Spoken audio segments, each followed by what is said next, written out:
Jangan khawatir, Allah pasti memberikan rezeki Anda. Tidak ada Allah menciptakan orang miskin di muka bumi. Kalau tidak cukup, pasti dia kaya. Itu ada di Quran, surah ke-53, ayat ke-48. Bahkan saat Anda merasakan kurang pun, insya Allah akan dibantu. Di Quran, surah ke-9, ayat ke-60. Tidak cukup dengan ini, bisa dibantu lagi di Quran, surah kedua, ayat 215. Posisi paling kanan sebelah bawah. Baik. Sampai Anda meninggalkan riba, seperti pernah kita ulas ayatnya.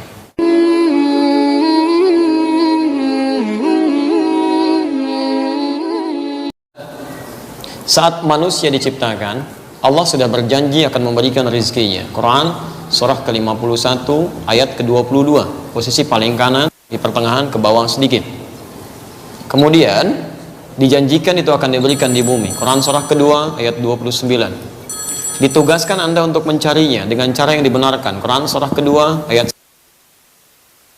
Anda ingin lebih cepat mendapatkannya, Anda lakukan amalan di Quran surah kedua ayat 172. Kalau Anda belum berangkat keluar, rezekinya sudah datang kepada Anda bisa kerjakan amalan di Quran surah ke-7 ayat 96. Baik, jangan khawatir, Allah pasti memberikan rezeki Anda. Tidak ada Allah menciptakan orang miskin di muka bumi. Kalau tidak cukup, pasti dia kaya. Itu ada di Quran surah ke-53 ayat ke-48.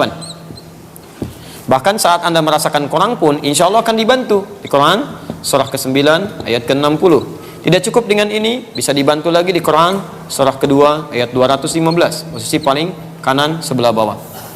Baik. Sampai Anda meninggalkan riba, seperti pernah kita ulas ayatnya. Baik. Perhatikan sini. Bismillah. Teman-teman sekalian, sekarang fokus ya, lihat betul. Jadi nanti kalau Allah sudah tawarkan yang baik, kenapa Anda pilih yang kotor? Yang baik sudah ada, kenapa pilih yang kotor? Dan sama-sama akan didapatkan. Sekarang lihat teorinya. Quran surah 51 ayat 22. Wa fis samaa'i rizqukum wa ma tu'adun. Dan di langit ya. Rizki Anda sudah ditetapkan. Jadi sebelum kita dilahirkan, dalam usia 4 bulan kandungan, itu Allah sudah menetapkan rizki kita. Ya. Dari mana tahunya 4 bulan kandungan? Yang paling mudah cari hadis riwayat Al-Arba'in. Nomor hadis yang keempat dari Abdullah bin Mas'ud, posisi paling kiri sebelah atas. Ya, Nabi menyampaikan, "Inna ahadakum yujma'u fi batni ummihi 40 yawman nutfah." Setiap Anda akan dibentuk di perut ibundanya 40 hari pertama berbentuk nutfah. Pertemuan antara spermatozoa dengan ovum.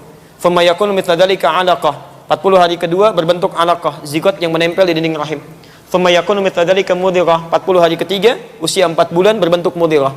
Thumma yursalu ilaihil malak, maka diutus malaikat dalam usia 4 bulan ini. Fayanfukhu fihi ruh, kemudian diperintahkan untuk menyiapkan ruh, wa yu'maru bikatsbi arba'in, dan diperintahkan untuk menetapkan 4 hal. Pertama, bikatsbi rizqihi, untuk menetapkan rezekinya sampai dia meninggal. Jadi rezekinya dituliskan sebelum Anda lahir tuh, dituliskan. Makanya Allah menyampaikan, dan di langit rezeki sudah ditetapkan, wa ma tu'adun, dan dijanjikan oleh Allah akan diberikan. Dan Anda lahir, lahirnya di mana? Di bumi, gitu kan? Baik, rezekinya di mana? Di langit. Tinggal di mana? Di bumi. Bagaimana mendapatkannya? Rezekinya di langit, adanya di bumi, gitu kan? Maka muncul statement selanjutnya di Quran surah kedua ayat 29, posisi paling kanan di sebelah bawah. Walladzi khalaqalakum ma fil ardi jami'a. Rezeki yang di langit itu diturunkan ke bumi untuk Anda olah. Masya Allah. Hujan turun dari langit, menumbuhkan tanah-tanah yang gembur itu, tumbuh pohon-pohonan, ada buah-buahan, bisa Anda ambil. Di dalamnya ada emas, ada minyak bumi, ada tembaga, ada macam-macam. Anda olah, jadilah seperti ini. Ada bangunan, ada macam-macam, ada pekerjaan, dan seterusnya. Jadi Allah janjikan rezeki yang di langit turun ke bumi. Masya Allah. Kita sekarang ada di mana? Bukan, di Masjid Al-Ihsan, di PTM. PTM, ya. Baik, Anda tinggal di PTM. Rezeki Anda misalnya turunnya di Padang. Baik. Padang di mana? Ya di bumi juga gitu kan? Bumi juga gitu kan? Anda tinggal di PTM, rezekinya di Padang. Taib ya? Maka apa yang harus dilakukan? Taib, sementara turunnya di Padang, Anda tinggalnya di PTM. Maka yang paling logis adalah dilakukan, Anda berikhtiar, dapatkan rezeki itu kan? Anda berangkat. Makanya turun ayat. Hikmahnya adalah Quran surah kedua ayat 168. Ini ikhtiarnya. Ya ayyuhan nasu, hei manusia.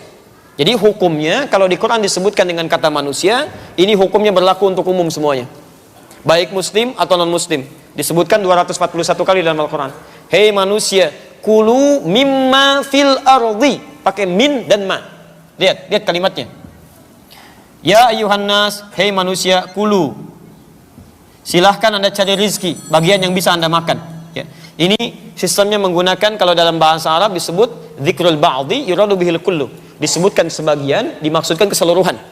Kalau dalam bahasa Indonesia, sinekdok pas prototo. Ya, Pah, mau kemana? Mencari sesuap nasi. Kan bukan sesuap kan? Anda cari yang sebakul, Anda tambah untuk pakaian, untuk makan-makan. Itu sinekdok pas prototo. Makanya kata Quran, silahkan cari untuk makan Anda dan yang lainnya. Bahasanya cari. Jadi kalau Anda nggak mau mencari, nggak mau ikhtiar, nggak mau kerja, susah dapat rezeki. Di pertama nggak ada kaitan dengan keimanan, terkait dengan ikhtiar kita. Anda orang soleh, masya Allah, rajin ke masjid, rajin sholat, tapi nggak pernah mau nyari rezeki, susah datang. Jangan Anda adukan kepada Allah, ya Allah, saya sholat, ya Allah, saya puasa, tapi kenapa dia nggak sholat bisa kaya? Cek, Anda kerja nggak? Pahami itu. Ya. Ini tidak mudah ya. Dulu ada 2 anak di Mesir, mahasiswa, ini berdebat masalah ini. Yang satu mengatakan Allah sudah janji, rizki di langit akan diturunkan, dijanjikan diberikan pada kita, pasti dapat. Jadi nggak usah kerja pun pasti dapat. Kata yang satu tidak, karena diikat dengan ayat yang lain. Kamu mesti ikhtiar. Kata yang satu temannya, saya buktikan, saya akan bersembunyi di satu tempat di masjid, dan qadar Allah di masjid itu ada muhsinin. Jadi orang yang suka ngasih makanan, donatur. Dia ngumpet di belakang tuh. Ya, dan nggak kelihatan, tutup oleh dia kan. Tayyib, begitu ngumpet di bawah meja, dia bersembunyi. Hari pertama datang muhsinin, ya, yang ngasih makanan bagi yang itikaf. Ketika dibagikan dia nggak dapat karena ngumpet.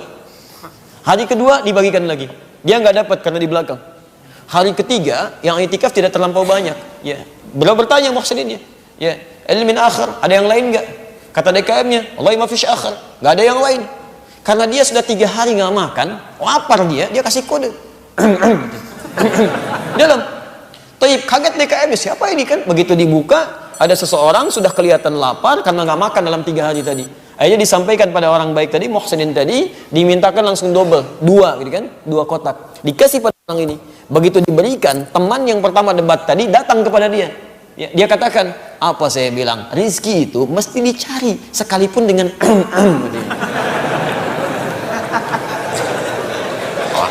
Jadi kalau antum mau mencari, dapat. Ya. Insya Allah, prit, mobil datang 2000, gitu kan? Prit 2000. Tapi kalau Anda nggak mau ikhtiar, nggak bisa. Apa Anda masuk ini alisan tuh mau bikin sekolah di samping, gitu kan? Apa Anda duga dengan orang ke masjid hanya bermohon, ya Allah, ya Allah, ya Allah, belum ada atapnya, turun dari langit, Allahu Akbar, berang, gitu kan? Nggak bisa. Kalau begitu nanti tukang cornya bangkrut, tukang ininya nggak ada kan, dan sebagainya. Ini kulu, Anda harus ada usaha. Nah, tapi ingat ya, ketika diminta usaha menggunakan min, kemudian ma, baru fil ardi. Kalimatnya asalnya begini, min dengan ma. Anda baca dengan idgham kan? Idgham bi gunnah. Jadi mimma untuk memudahkan, kemudian disatukan kalimatnya menjadi begini, mimma. Asalnya seperti ini. Min ini, awas hati-hati ya. Min ini menunjukkan harfut tab'il, menunjuk pada sesuatu yang sebagian, tidak semuanya. Ma sebaliknya, ismul mausul yadullu ala amiyah, sesuatu yang menunjuk pada aspek yang luas, banyak. Seakan-akan Allah ingin sampaikan begini, silahkan Anda cari kerja untuk kebutuhan makan, banyak saya sediakan di bumi, tapi jangan rakus, jangan semua mau diambil, cukup sebagian yang menjadikan cukup bekal Anda untuk bisa hidup dengan baik dan meraih surga Anda. Jadi kalau Anda bekerja, jangan semua ingin diambil, ini pengen, itu pengen, ambil ini, ambil itu, sehingga banyak kesulitan. Dari banyak waktu terbuang, ibadah tertunda, banyak yang dipikirin, kadang-kadang banyak membawa penyakit, dan Anda sendiri yang sulit. Ya, jadi silahkan, tidak dilarang kalau Anda ingin kembangkan bisnis, tapi sekiranya jangan ada sifat serakah untuk mengambil semuanya. Ya, seseorang yang selalu menginginkan semuanya begini, dia tidak akan meraih apapun, nol. Ya, jelas sampai sini? Tayyib. Jadi ini caranya, silahkan dapatkan halalan tayyiban dengan cara, nah ini poinnya, halal tayyib. Jadi Allah sudah turunkan yang halal, halal dan tayyib terbaik. Apa lawannya halal? Haram. Ya. Jadi ketika Anda memilih yang halal, saat bersamaan akan ada bisikan untuk mencari yang haram. Itu yang bisikin setan.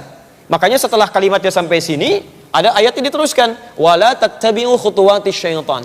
Jangan pernah ikuti langkah-langkah dan jebakan setan. Bagaimana cara dia mengajak? Lawan daripada ini. Karena saat Anda bekerja, ya ada tawaran pada yang halal, saat bersamaan setan bawa yang haram. Ya, ini pasti fitrahnya begini. Kalau Anda nggak percaya silakan. Saat Anda akan bekerja, selalu ada seperti itu. Tawaran halal, tawaran haram. Kalau Allah sudah tawarkan yang halal, kenapa Anda ambil yang haram? Ya, dan dapatnya segitu juga. Jangan dikira akan beda ya. Saat Anda akan dilahirkan, ditetapkan oleh Allah rizkinya. Tapi dirahasiakan. Misal, rizki Anda 1 miliar, 1 M. Anda mau cari dengan yang halal, atau dengan cara yang haram, dapatnya segini juga. Nggak akan lebih. Nggak akan lebih. Ya, cuma barangkali Anda merasa, oh, dapat banyak nih. Kalau korupsi dapatnya banyak, langsung 500 juta. Masya Allah, dengan cara yang halal pun sama dapatnya segitu. Cuman Allah tidak berikan beban bagi Anda, disimpan oleh Allah. Begitu butuh, kasih. Sehingga Anda nggak banyak mikir. Lebih mudah. Masya Allah, saya tanya begini ya. Anda pengen uang 1 miliar, dipegang di tangan kelihatan. Atau dikasih yang sama 1 miliar, tapi ditahan oleh Allah. Setiap butuh, kasih. Setiap butuh, kasih. Pilih yang mana? Dalam prakteknya ingin kelihatan, ingin turun, dihitung. Masya Allah. Begitu ada 1 miliar, tempatnya di mana ya? Oh iya, berangkas, beli berangkas. Masya Allah, begitu disimpan di situ, berkurang nggak? Cek dulu deh, cek. Masya Allah, mau tidur nggak? Cek dulu, gitu kan? Hitung lagi sampai subuh, tahajud nggak? Subuh kesiangan, gitu kan? Ini banyak yang dipikirin, banyak, gitu kan? Jadi jangan diduga kalau Anda mencari dengan cara yang halal, kekurangan rezeki. Tidak, nggak ada yang kurang. Minimal kalau nggak kaya, Anda cukup. Quran surah ke-53 ayat 48. Ya, huwa aghna wa aqna. Dialah Allah yang menjadikan Anda kaya atau cukup. Nggak ada yang miskin. Ya, burung saja, tahu burung? Halo, tahu burung? Nah, jangan katakan wallahu a'lam. Burung keluar cuma pagi, pulang sore, rizkinya cukup. Burung tidak dihisab, keluar pagi, pulang sore, rizkinya dapat. Anda yang dihisab, berangkat gelap, pulang gelap, kerja capek, masa masih kurang juga? Ya, Allah sudah statementnya, wa annahu wa aghna wa aqna. Kalau nggak dijadikan kaya, Anda cukup, nggak ada yang miskin. Yang miskin itu yang selalu merasa tidak cukup. Merasa tidak cukup. Saking sayangnya Allah dikeluarkan dari kemiskinan. Turunkan zakat. Quran surah 9 ayat ke-60. Masih kurang dengan infak. Quran surah kedua ayat 215. Masih kurang dengan sedekah. Anda zakat dikasih, infak dikasih, sedekah dikasih. Masih mau miskin juga. Anda butuh apa lagi? Maka dari itu, ketika terjebak dengan sesuatu yang haram, gak usah banyak pikir. Cari yang halal. Tadi Anda bilang kredit. Gak semua kredit itu haram. Kredit dari bank syariah itu kan ada yang halal. Diakadkan dulu, kemudian dibeli dulu, baru kemudian Anda cicil di situ dengan cicilan yang terbaik. Gak ada masalah di situ. Ya, tapi silakan. Dan itu mulia gitu kan. Menabung lebih bagus lagi. Allah pasti berikan kok. Pasti berikan. Ya, dan insya Allah ketika Anda berjalan di jalan Allah, itu akan diberikan kemudahan. Itu janji Allah Subhanahu wa taala, walaupun awalnya tidak mudah. Ya, seperti orang tahajud, awalnya kan gak mudah. Tapi kalau sudah terbiasa kehilangan tahajud sedikit, besoknya bisa menyesal itu. Bisa menyesal. Maka silahkan ya Anda mulai seperti Abbas paman Nabi memulainya. Itu terjebak riba luar biasa. Bahkan tokoh riba. Ketika turun ya perintah Al-Quran, masuk Islam, dibebaskan ribanya. Riba pertama yang dibebaskan ribanya Abbas radhiyallahu ta'ala anhu. Apa yang terjadi? Ketika ribanya dibebaskan itu, Masya Allah, bisnisnya semakin pesat, tumbuhnya semakin pesat. Dan hebatnya, ketika asetnya datang terus bertambah, malah pekerjaannya lebih ringan. Taklimnya bisa ikut taklim Nabi sampai hafal 200 hadis. Kemudian sholat malamnya tetap ditunaikan. Dan semua sahabat Nabi begitu. Uthman bin Affan, Abdurrahman bin Auf, Tamim Ad-Dari. Saya sering sampaikan, cek di kitabnya Imam An-Nawawi itu. Ya, At-Tibyan fi Adab Hafalatul Quran. Kalau terbitan Darul Kutub Al-Islamiyah, warna merah marun, halaman 38, kemudian paragraf pertama, baris 1 sampai 2, posisi paling kanan sebelah atas.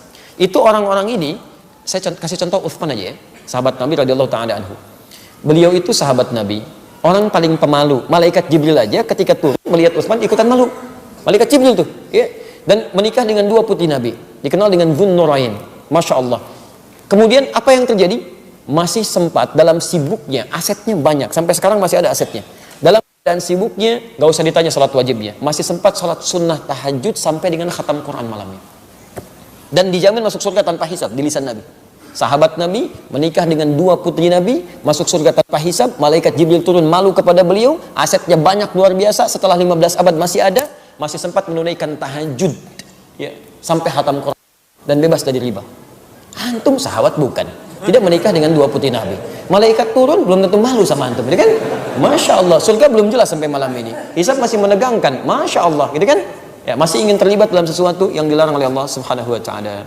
Karena itu ayat-ayat tentang riba untuk motif. Kalau masih nekat untuk riba, nah itu seperti kata Quran, saya pernah terangkan kan, seperti orang diselimuti oleh pengaruh setan. Yang kedua ngajak perang dengan Allah Subhanahu wa taala, nggak mungkin menang. Ya, yang ketiga nanti di alam kuburnya punya siksa spesial. Yang keempat di akhiratnya juga spesial siksaannya. Jadi lebih baik Anda yakin dengan ketentuan Allah, pelan-pelan keluar dari situ dalam kebaikan, berdoa dulu kepada Allah, nanti insya Allah Allah mudahkan. Ya, Allah taala a'lam bissawab.